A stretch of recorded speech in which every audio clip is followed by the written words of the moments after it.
This is Pelvic FACE Today. This is a dynamic range of motion exercise program that we're going to look at in multiple directions to open up the hips, the pelvis, and the low back. So first start by swinging your leg in and out. So face the sink and go in and out within your comfortable range of motion 5 or 6 times. Important to remember to keep it within your comfortable range of motion, but also to touch a bit of a stretch. So you want to move in your full range. And once you've done that, you're going to go dynamic hip in, up, and out. So this is an obturator stretch. So in, up, and down. In, up, and down. In, up, and down. Turn and face the sink now so that you have a better inward movement. Now that we've seen what that looks like, that's better. Good. So at home, I would do this facing the sink. Each time you do this, you want to touch your foot down between every repetition, so you give that muscle a chance to rest for a moment. And again, we're aiming for 5 or 6 repetitions of each movement. Comfortable range of motion. The next movement is to put one hand on the counter and do forward and backward swings of the hip. So now you're lengthening your hip flexors and your hip extensors. 5 or 6 times on each side. Again, keeping it as relaxed as you can.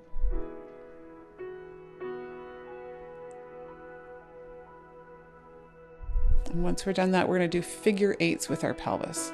So you're going to do a big figure 8. You don't have to hold on to the sink anymore. Just getting your pelvis moving in all the directions that it possibly can. 5 or 6 times one way and then switch directions. To think about that for a moment.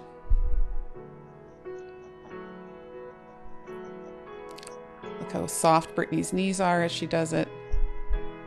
Trying to make your body as loose and relaxed as you can. Now sacral circle. So one hand on the pubic bone, one hand on the sacrum. You make an inner circle of your pelvis.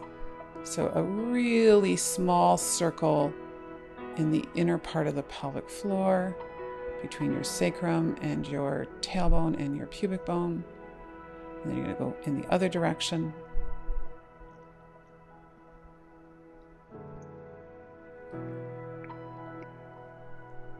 Excellent.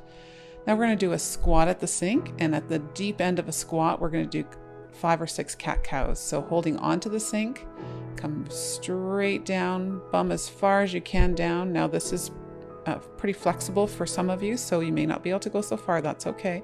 At this, so you can just go even to that height that Brittany is showing you, but go as far as you can. Now at that point, you're going to breathe in, grow tall through the top of your head, create a bit of extension in your spine. Breathe out, chin to chest. Curl your tailbone forward. Not actively, do a little bit less effort as you do it. And then breathe out. If your neck gets sore with that much extension, you can just grow tall without putting your head back quite so much. If that is too much for you, you could just squat up and down for this. So you could just go up and down in your squat to your comfortable range of motion and then come straight back up. As soon as you go into a squat, you're widening your sits bones, opening your pelvic floor. So you choose the variation of that fits best for you. Once you've done 5 or 6 of those, you're going to now hang on to the edge of the sink and you're going to go into lumbar flexion. So round your spine, soften your knees, point your sits bones towards the back wall, come back up. Now drop your hips into the sink and extend your spine. Good. You might need to step back a little bit from the sink, pull back into flexion, up into extension. Do that 5 or 6 times. Again, comfortable range of motion. So you may not be able to go as far as Brittany's going. That's just fine.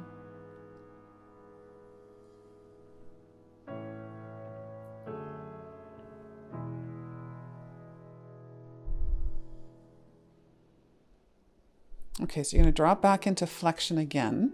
You're going to soften your knees a little bit. And now you're going to roll the front of your pelvic bone towards the ground on the left-hand side. and then come back up and then towards the right hand side. So you're dropping the front of your hip bone, kind of your bikini bone.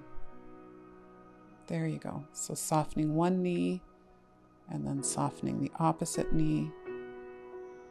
The pelvis moves in so many different directions, so we're just trying to get really yummy movement going in all directions.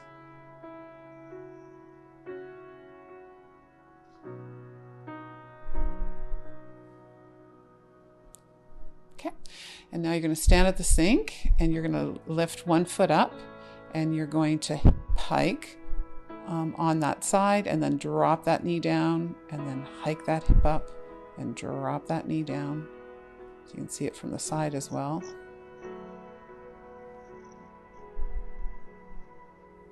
Five or six times on one side, and then 5 or 6 times on the opposite side.